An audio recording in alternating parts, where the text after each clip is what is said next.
والآخرين رحمة للعالمين الخالق الأمين شفيع المسلمين محمد بن عبد الله وعلى آله وصحبه الميامين وعلى من تبعهم ودعا بدعوته إلى يوم الدين وبعد قال الله عز وجل في كتابه العظيم أعوذ بالله من الشيطان الرجيم يا أيها الذين آمنوا كتب عليكم الصيام كما كتب على الذين من قبلكم لعلكم تتقون ولكم النور والشكر لله اللہ تعالیٰ نے ہم کو یہ ایام اپنی نعمت اپنی رحمت اور یہ اللہ تعالیٰ کا ہمیں آخری نعمت پر کہ اس نے امت کو رمضان جیسا مہینہ عطا فرمایا اور اپنے بندوں کو ہمارے اور آپ کے لیے ضروری قرار دیا ہے اور اس کے علاوہ نماز کچھ پہلے عقیدہ ہے کہ نماز زکوٰۃ اور روزہ ہے یہ وہ بنیادی ارکان ہے اس کا حکم قرآن مجید میں اور احادیث میں رسول کامل صلی اللہ علیہ وسلم نے تحقیق سے دیا ہے اور سب سے الگ الگ اثرات بتائے کہ نماز پڑھنے کے کیا اثرات ہیں اور نماز پڑھنے سے کیا ملتا ہے زکوٰۃ دینے سے کیا چیز حاصل ہوتی ہے اور روزے سے کیا ملنے والا ہے یہ اللہ تعالیٰ نے بتایا نماز کے ساتھ اپنی مطالعہ کر لینے کے لیے نماز جو ہے بنا دیتی ہے نماز کی بات سے نماز کے اندر وہ ہوتی ہے کہ آدمی کو نماز دھیان والا بنا دیتی ہے اللہ اپنے دلوں دیتی ہے اور آدمی جب اللہ سے دل کرتا ہے اس کا دھیان بڑھ جاتا ہے اس کی زندگی بدل جاتی ہے اور اس کے علاوہ زکوٰۃ اللہ تعالیٰ نے مقرر کیا زکوٰۃ جو ہے وہ انسان کو پاک کرتی ہے ناپاکی کو دور کرتی اور اس کو بلند کرتی کیونکہ زکوٰۃ سے ہمیں مال کو اللہ کے راستے میں دینے سے اس کے اندر جو بیماریاں ہیں جو ناپاکیاں ہیں نجاستیں ہیں وہ ختم ہوتی ہیں اور جو آدمی ٹھہرا ہوا ہے ترقی کی ہوئی ہے وہ کہیں بچاتی ترقی کرنے لگتا ہے اور روزہ جو ہے یہ اللہ تعالیٰ نے تراجی فرمایا اس تقوی کا ذریعہ ہے یعنی باطل کو بنانے کے لیے اور دل کو صحیح کرنے کا سب سے بڑا ذریعہ ہوتا ہے تو اللہ تعالیٰ نے روزے کو تقوی کا ذریعہ بنایا تاکہ تقوی والے ہو جاؤ تقوی کا تعلق اللہ تعالیٰ نے اندر سے رکھا ہے اپنا اندر اگر ٹھیک کرنے ہم تو تقوی والے ہو گئے لیکن ہم لوگوں نے جیسے بہت سے غلط معنی سمجھ رکھتے ہیں غلط معنی لے لیے ہیں ان میں دیکھیے کہ بڑے مستقی آتی ہیں بڑے مستقی آتی ہے سمجھتے ہیں کہ ہمارا مستقی نہیں ہے مستقی اپنا کہتے ہیں جس کا باطن کر گیا جس کا دل سمجھ گیا اور اللہ تعالیٰ نے آپ کو سمجھانے کے لیے یہ بھی کہہ دیا ہے کہ یہ روزہ جو ہے یہ صرف آپ کا نہیں ہے اس لیے انسان جب سمجھتا ہے کہ آپ صرف مجھے کرنا ہے تو اس کو بھاری لگتا ہے اللہ تعالیٰ نے کہنے کی بات آپ کو ختم کر دی کہ آپ کا کہاں ایسے نہیں ہے جس کے بھی روزہ فرض کیا جائے بلکہ اللہ تعالیٰ فرمائے جس کی موجودگی ہے جس سے پہلے انبیاء ہیں سب نے روزے کا حکم دیا ہے اور سب کا روزہ رکھنا ضروری قرار دیا گیا تھا تو آپ اس کو اپنے لیے بھاری کر سکتے ہیں اس سے پہلے بھی لوگ گزرے ہیں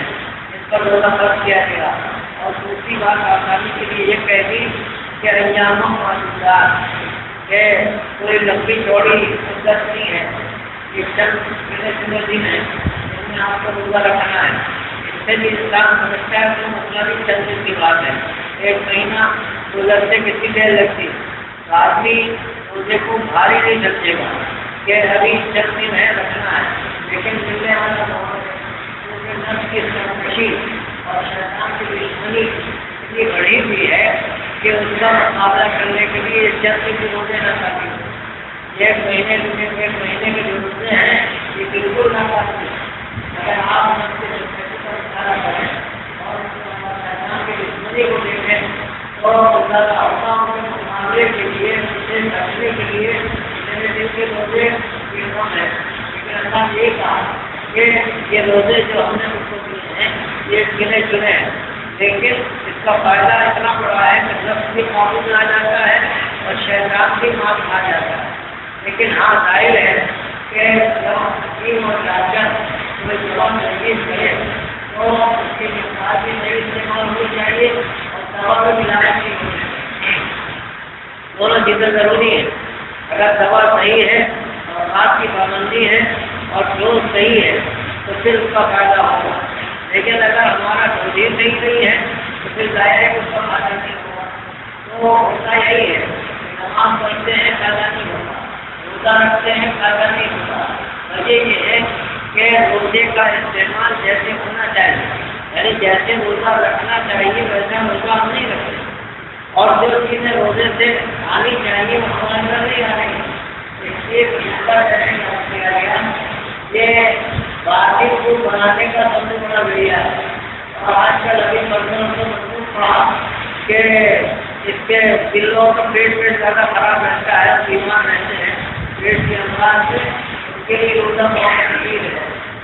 لیکن یہ کوئی ایسی چیز نہیں ہے کہ روزہ اس لیے رکھا جائے کہ پیٹ ٹھیک ہو جائے، اور روزے کھلنے میں مزہ آتا ہے اس لیے روزہ رکھا جائے، اس سے تو روزہ برباد ہو جائے اور اس کا گناہ ہوگا، بلکہ روزہ کے لیے رکھنا اللہ کا حکم ہے۔ لیکن یہ ہے کہ باطل اور بدل دونوں میں اصلاح کرتا ہے، باطل بھی ٹھیک کرتا ہے اور بدل کو بھی ٹھیک کرتا ہے۔ باطل سے نظام ٹھیک ہو جاتا ہے، اس کا بندے سے اس کا نظام ٹھیک ہو جاتا ہے۔ اگر آپ نماز کو دیکھیں تو نماز کا معاملہ تو یہ ہے کہ نماز ٹھیک کرتی ہے، ہاتھ کو، پاؤں کو، سر کو، دل کو، پیر نسل کو ٹھیک کرتی ہے۔ ان کے جو اعمال ہے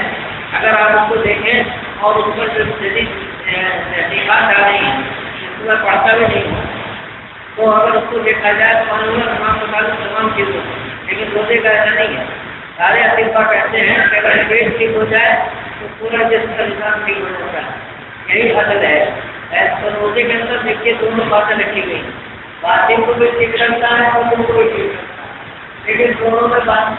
صحیح ہونی چاہیے۔ باطن اس وقت ٹھیک ہوگا جب روزے کی سنت معنویت پیدا کرے، اور سب اس وقت ٹھیک ہوگا جب کھانے پینے میں احتیاط رکھتے ہیں، یعنی روزہ کھولنے کے بعد اتنا نہ کھا لے کہ پھر دوسرے دن تک بھوک نہ لگے اور صحت سے اتنا چڑھا جائے کہ ہڈی لگانے آتی رہے تو کیا بدل ٹھیک نہیں ہوگا، باطن کے خلاف کون بدل کے خلاف ہو جائے گا۔ اور یہ سنت کی معتدل بنایا گیا ہے، اس لیے اس کو اعمال کی اصلیت دیے گئے ہیں، اس کی بنیاد میں اعتدال پر ہے، توازن پر ہے، اور اپنی چیز جو کام بنا کر رکھتی ہے اور اس کو ترقی کے راستے پر لگاتی ہے وہ اس کا توازن اور اس کے اندر اعتدال کا ہونا ہے۔ اگر اعتدال پایا جائے اور توازن پایا جائے تو ہر چیز مفید ہوتی ہے، اور اعتدال اور توازن نہ ہو تو کوئی چیز مفید نہیں ہوتی۔ ایسے ہی روزے کا معاملہ ہے، روزہ جو ہے اس کو اللہ تعالیٰ نے مقابلے کے لیے بھی ایک بہت بڑا ذریعہ بنایا ہے کہ اگر آپ دشمن کا مقابلہ کرنا چاہیں، اس سے آگے بڑھنا چاہیں تو روزے کو اس کا بہت بڑا ذریعہ بنایا گیا ہے۔ اسی لیے عربی میں جو ساؤنڈ کا لفظ ہے وہ خاص طور سے گھوڑوں کے لیے استعمال ہوتا ہے، یعنی وہ گھوڑے جس کو جن کا چارہ کم کر دیا جاتا ہے، ایک گھوڑے ہوتے تھے جن کو دوڑ میں استعمال کے لیے لاتے تھے، تو ان کے لیے یہ تکنیک تھی کہ جب گھوڑوں کو کم کر کے رکھتے تھے اور ان کا وجہ ان کی غذا کم کرتے تھے، کم کرتے کرتے بہت کم کرتے تھے تو گھوڑے ٹکڑے ہو جاتے تھے، پھر آہستہ آہستہ ان کی غذا بڑھائی جاتی تھی، تو اس کا نتیجہ ہوتا تھا کہ وہ میدان میں دوڑنے کی لائق ہو جاتے تھے۔ ان گھوڑوں کو الفاظ قائمہ کہتے ہیں، ارے روزیدار گھوڑے جو ہوتے تھے وہ غیر روزیدار گھوڑوں کا ہی بن جاتے. ایسے ہی اللہ تعالیٰ نے جو آپ کو ہم کو یہاں پر روزے رکھنے کا حکم دیا ہے وہ اسی کے لیے کہ ہم اپنے اوپر کوئی چیز کنٹرول کریں, یعنی کھانا چھوڑ دیں.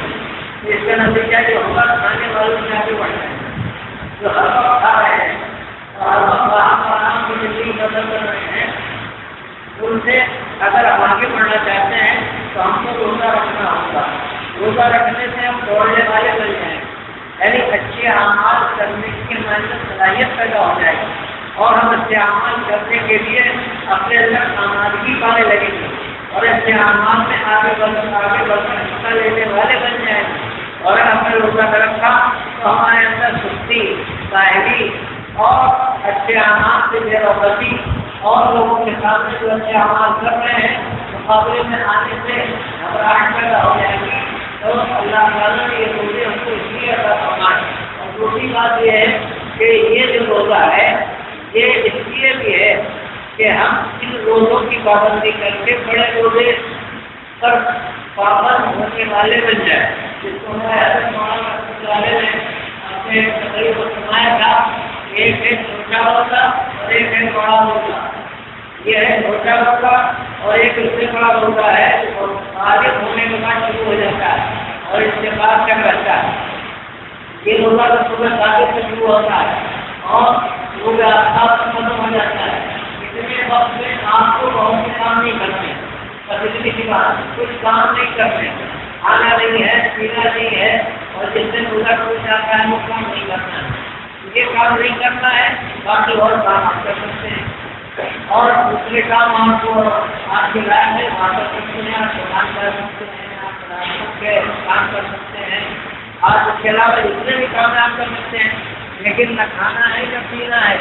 اور جس سے روزہ ٹوٹ جاتا ہے اس میں کوئی کام نہیں کرنا ہے.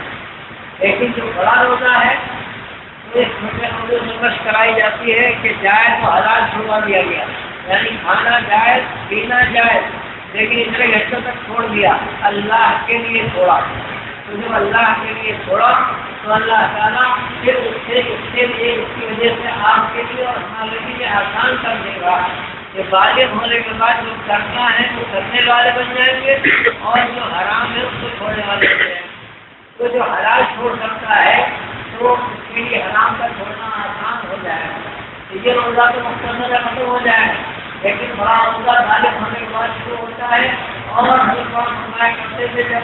دنیا کا خود ہوگا اور رسول پاک علیہ السلام اپنے ہاتھ سے جا کر کوثر اٹھا فرمائیں گے تو آپ کھولا جائے گا. اسی لیے دیکھیے جو روزے دار ہے اس کو کتنی خوشی ہوتی ہے کہ جب روزہ وہ کھولتا ہے, ایسی اس کو خوشی وہاں ہوگی جب اس کو خاندان میں کوثر کے ذریعے سے ملے گا اور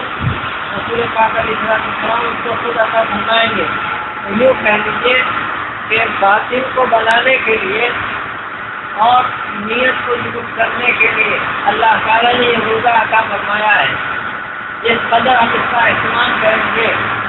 یعنی ہم روزے کا اس طرح اہتمام کریں گے